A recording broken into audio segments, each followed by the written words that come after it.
नमस्कार दर्शक बंधु।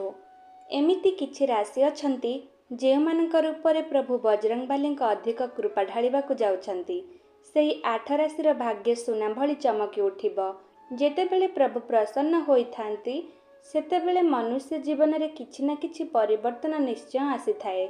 ग्रहर गतिविधि रे बहुत बड़ परिवर्तन हेबाकु जाउथिबा बेले ग्रह एवं नक्षत्र परिवर्तन राशि चक्रर 12 गोटी राशि पर प्रभाव पकाई थाए।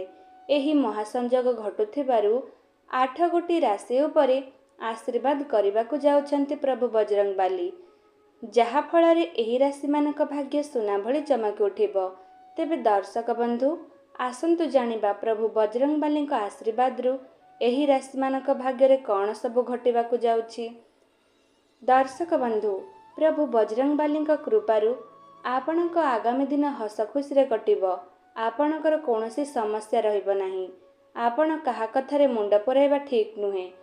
अजथा जुक्तितर्करु दूरे रुहंतु। बेपार वाणिज्य रे भल लाभ देखिबाकु मिलिब। कारोबार रे बुद्धि हेबाकु लागिब। कारोबार रे कौनसी जिनिसर अभाव आपण परिलिखित करिवे नाही। आय रे वृद्धि घटिब। बाकी रहितिबा धन पुणी थरे आसिब। प्रभुंक उपरे भरोसा रखी किछि पदक्षेप नियंतु। निश्चिंत भावरे सफल हेबे। चाकरी रे पदोन्नति हेबार संभावना अछि। आपणक आय रे वृद्धि हेबा सहित खर्च रे मध्य वृद्धि घटिब। अनावश्यक खर्च रे वृद्धि हेबार संभावना रहिछि। सेथिप्रति आपण सावधान रुहंतु। आपणक परिवार पई आपणकर कर्तव्य बहुत भल रहिब। समस्ते आपणक प्रति खुशी हेबे। परिवार रे हस खुशी लागी रहिब।